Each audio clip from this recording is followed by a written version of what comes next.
Hello everyone दोस्तों, आज है 6 सितंबर 2024 और आज के इस वीडियो में हम 6 सितंबर 2024 से बनने वाले महत्वपूर्ण करंट अफेयर्स के बारे में चर्चा करने वाले हैं। साथ ही दोस्तों, डेली अपडेट के लिए और प्रश्नों के आंसर और क्विज क्वेश्चनों को लगाने के लिए आप हमारे टेलीग्राम चैनल पर जुड़ सकते हैं। दोस्तों, आगे बढ़ने से पहले आज के दिन का हम एक मोटिवेशनल थॉट पढ़ लेते हैं कि जीत लो हर लम्हा, बीत जाने से पहले लौट कर यादें आती हैं, वक्त नहीं। दोस्तों, अगर आप हमारे चैनल पे नए हैं तो चैनल को सब्सक्राइब कर लें और वीडियो को ज़्यादा से ज़्यादा लाइक और शेयर करें। दोस्तों, चलते हैं अब हमारे पहले प्रश्न की ओर। तो हाल ही में राष्ट्रपति द्रौपदी मुर्मू ने विश्व शांति बुद्ध विहार का उद्घाटन यहाँ किया है। तो दोस्तों, हाल ही में राष्ट्रपति द्रौपदी मुर्मू जी ने महाराष्ट्र में विश्व शांति बौद्ध विहार का उद्घाटन किया है। वहीं अगर बात करें महाराष्ट्र में, तो महाराष्ट्र के लातूर जिले में उदगीर में विश्व शांति बुद्ध विहार का उद्घाटन किया गया है।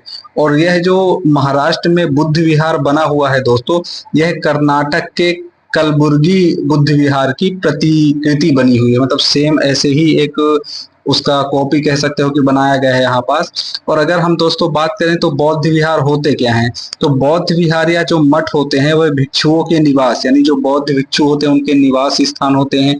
वहां पास धार्मिक कार्य किए जाते हैं और ध्यान के केंद्र के लिए और या फिर बौद्ध शिक्षा के लिए बनाए जाते हैं। जैसे कि हमारे हिंदू धर्म में भी दोस्तों बहुत सारे मंदिर होते हैं जहाँ पास इंसान अपनी पूजा पाठ और अन्य धार्मिक कार्यों के लिए आता है। ऐसे ही बौद्ध विहार बौद्ध धर्म के लोगों के लिए बनाया गया एक स्थल था। अगर हम दोस्तों बात कर ले महाराष्ट्र के बारे में, तो महाराष्ट्र की राजधानी मुंबई है और शीतकालीन राजधानी नागपुर रहती है। यहाँ के वर्तमान में राज्यपाल रमेश बैस हैं, मुख्यमंत्री एकनाथ शिंदे हैं, उप मुख्यमंत्री देवेंद्र फडणवीस और अजीत पवार हैं। और विधायिका के बारे में बात करें तो यहाँ द्विसदनात्मक विधायिका है, जहां विधान परिषद में 78 सीटें हैं और विधानसभा में 288 सीटें हैं। दोस्तों, ये इमेज है बौद्ध विहार का, जो कि अभी हाल ही में उद्घाटन हुआ है महाराष्ट्र में। हमारा अगला प्रश्न है, भारत ने हाल ही में किस देश के साथ सेमीकंडक्टर क्षेत्र के लिए साझेदारी की है? दोस्तों, हाल ही में भारत ने सिंगापुर के साथ सेमीकंडक्टर क्षेत्र के लिए साझेदारी की है। भारत और सिंगापुर ने सेमीकंडक्टर, स्वास्थ्य देखभाल और डिजिटल अर्थव्यवस्थाओं में सहयोग बढ़ाने और अपने संबंधों को व्यापक रणनीतिक साझेदारी तक बढ़ाने के उद्देश्य से कई समझौतों पर हस्ताक्षर किए हैं। दोस्तों, इस समझौते का मुख्य उद्देश्य जो है तो सेमीकंडक्टर इकोसिस्टम तैयार करना और भारतीय बाजार में सिंगापुर की कंपनियों के निवेश का अवसर को बढ़ाना है, ताकि सिंगापुर की भी जो कंपनियां हैं वह भारतीय बाजार में आकर के अपना इन्वेस्टमेंट कर सके। इससे बेनिफिट दोस्तों ये होगा कि जो भारतीय बाजार में अभी इलेक्ट्रॉनिक सामान है, जो सेमीकंडक्टर कॉस्टली मिल रहे हैं, यानी जो महंगे मिल रहे हैं, उनकी प्राइसेस जो होगी वो कम हो जाएगी। हमारा अगला प्रश्न है, हाल ही में किस देश ने T20 इंटरनेशनल क्रिकेट इतिहास में पावर प्ले का सबसे बड़ा टोटल बनाया, यानी पावर प्ले पे सबसे अधिक T20 में किसने सबसे ज्यादा बनाया है? तो हाल ही में ऑस्ट्रेलिया ने यह रिकॉर्ड बनाया है। दोस्तों, अगर बात करें तो ऑस्ट्रेलिया ने T20 international cricket power play में जो पावर प्ले का ओवर होता है उसमें सबसे अधिक रन बनाने का रिकॉर्ड बनाया हुआ है। इसमें इसने 6 ओवरों में, यानी जो पावर प्ले के 6 ओवर होते हैं, इसमें इसने 113 रन बनाए हैं, जिसमें ऑस्ट्रेलिया के सुपरस्टार खिलाड़ी यानी ट्रेविस हेड ने 25 गेंदों में 80 रनों की धमाकेदार पारी खेली है। दोस्तों, ये यही ट्रेविस हेड है जो सनराइज हैदराबाद की ओर से काफी ज्यादा पॉपुलर रहे हैं। हमारा अगला प्रश्न है, इंग्लिश चैनल को अकेले तैरकर पार करने वाले सबसे कम उम्रदराज भारतीय कौन है? तो दोस्तों, सिद्धार्थ अग्रवाल जी हैं, जिन्होंने इंग्लिश चैनल को तैरकर हाल ही में पार किया है। अगर बात करें हम दोस्तों इंग्लिश चैनल के बारे में, तो इंग्लिश चैनल ये इंग्लैंड और फ्रांस दोनों देशों को अलग करने का एक रास्ता है। यानी यहाँ पास एक वाटर कैनाल टाइप में है जो कि इंग्लैंड और फ्रांस को अलग करती है। तो बेंगलुरु के सिद्धार्थ अग्रवाल ने इंग्लिश चैनल को अकेले तैरकर पार करने वाले सबसे उम्रदराज भारतीय बनकर के उभरे हुए हैं। इन्होंने 29 अगस्त को 49 साल की उम्र में 42 किलोमीटर की तैराकी 15 घंटे और 6 मिनट में पूरी की है। और उन्होंने 2018 में जो श्रीकांत विश्वनाथन द्वारा रिकॉर्ड बनाया गया था उसके रिकॉर्ड को पीछे कर दिया। यानी विश्वनाथ जी यानी श्रीकांत विश्वनाथ जी पहले ऐसे थे जो जिन्होंने इस रिकॉर्ड को बनाया था, लेकिन अभी वर्तमान में किसने तोड़ दिया है इस रिकॉर्ड को? तो सिद्धार्थ अग्रवाल जी ने इस रिकॉर्ड को तोड़ दिया है। हमारा अगला प्रश्न है, पेरिस 2024 पैरालंपिक में भारतीय क्लब थ्रोअर धर्मवीर ने कौन सा अवार्ड जीता है? तो हाल ही में धर्मवीर जी ने स्वर्ण पदक जीता है। दोस्तों अगर बात करें पेरिस पैरालंपिक 2024 के बारे में तो इसमें धर्मवीर ने एशियाई रिकॉर्ड तोड़ते हुए स्वर्ण पदक जीता है।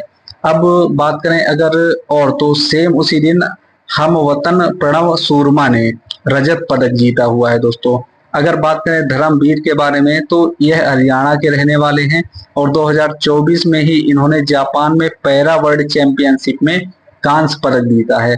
वहीं अगर 2022 की बात करें तो एशियाई पैरा खेलों में इन्होंने रजत पदक जीता था। दोस्तों अगर पेरिस पैरा ओलंपिक 2024 की बात करें तो अभी वर्तमान में सबसे टॉप टीम जो है वो चाइना की है, जिसने टोटल 149 मेडल जीते। यानी चाइना के 149 मेडल हैं, जिसमें से 65 गोल्ड मेडल हैं या स्वर्ण पदक हैं। दोस्तों वहीं अगर भारत की बात की जाए तो यह 14वें स्थान पर आता है। यानी भारत के भी वर्तमान में रैंक 14 है और ये आज की डेट का डाटा है। दोस्तों इसमें से 5 हमारे गोल्ड मेडल हैं और टोटल जो मेडल है वो 25 मेडल भारत के बने हुए हैं। वहीं अगर अन्य पदकों की बात कर ली जाए दोस्तों तो ऊंची कूद में पुरुष में कांस्य पदक जिन्होंने जीता है वह है कौन है? मरियप्पन थंगावेलु। शरद कुमार ने पुरुष की ऊंची कूद में रजत पदक जीता हुआ है। अजीत सिंह ने भाला फेंक पुरुष में रजत पदक जीता हुआ है। सुंदर सिंह गुर्जर ने पुरुष भाला फेंक में कांस्य पदक जीता हुआ है। सचिन खिलाड़ी ने पुरुष शॉट पुट में रजत पदक जीता है और प्रणव सूरमा ने हाल ही में क्लब थ्रो में रजत पदक जीता हुआ है।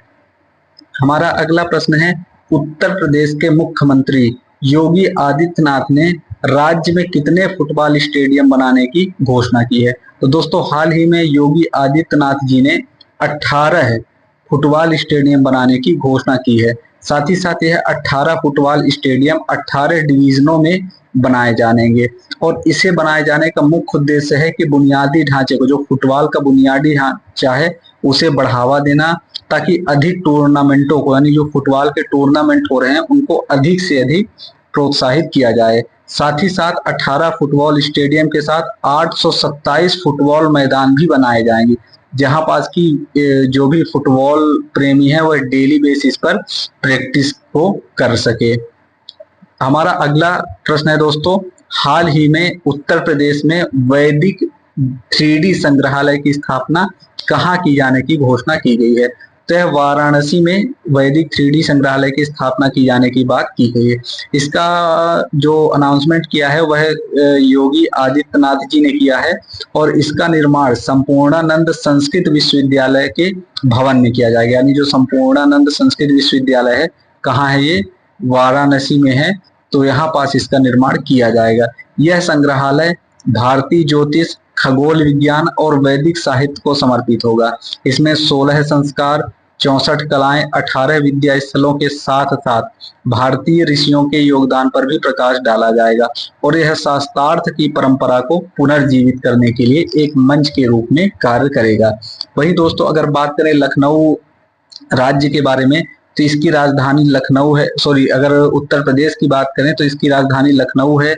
यहाँ के राज्यपाल हैं आनंदीबेन पटेल जी, मुख्यमंत्री योगी आदित्यनाथ जी हैं और विधानमंडल द्विसदनीय है, जहाँ विधान परिषद की 100 सीटें हैं और विधानसभा की 403 सीटें हैं।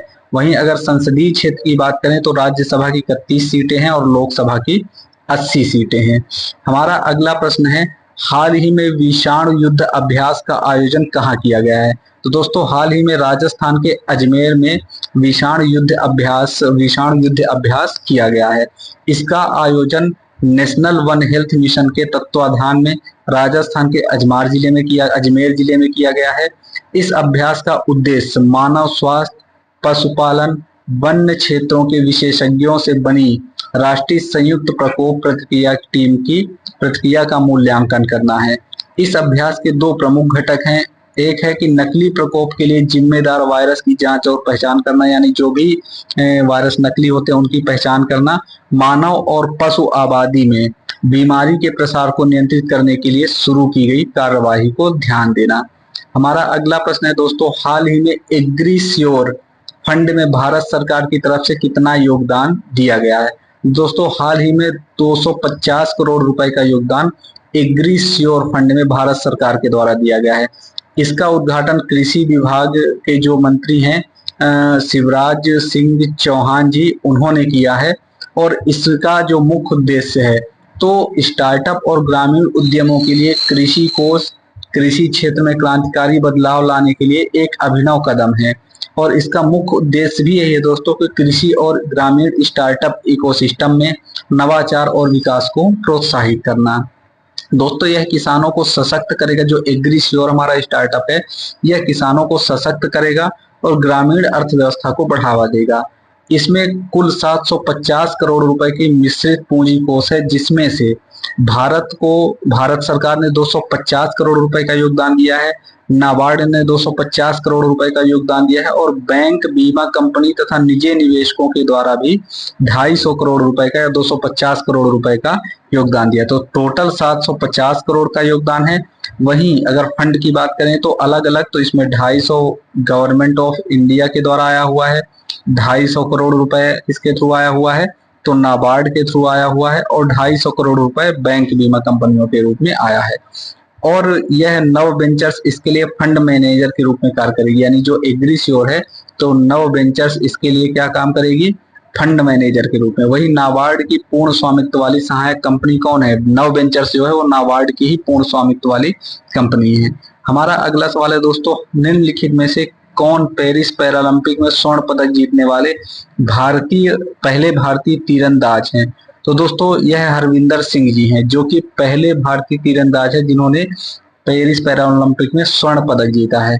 अगर हम बात करें हरविंदर सिंह की तो यह हरियाणा के रहने वाले हैं और हरविंदर सिंह ने मेंस सिंगल रिकर्व ओपन तीरंदाज में स्वर्ण पदक जीता है और यह स्वर्ण पदक जीतने वाले पहले भारतीय तीरंदाज हैं। दोस्तों जैसा कि हमने इन प्रश्नों का डिस्कशन पहले ही कर लिया है कि और कौन कौन से पदक जो हैं तो वर्तमान में भारत को मिल चुके हैं। तो टोटल 25 जो हमें पदक हैं वो मिल चुके हैं, जिनमें से 5 हमारे पदक हैं वो कौन से हैं? गोल्ड हैं। दोस्तों आज के लिए दोस्तों इतना ही, मिलेंगे नेक्स्ट वीडियो में, तब तक के लिए धन्यवाद। अगर आप हमारे चैनल पर नए हो तो चैनल को सब्सक्राइब जरूर कर लें।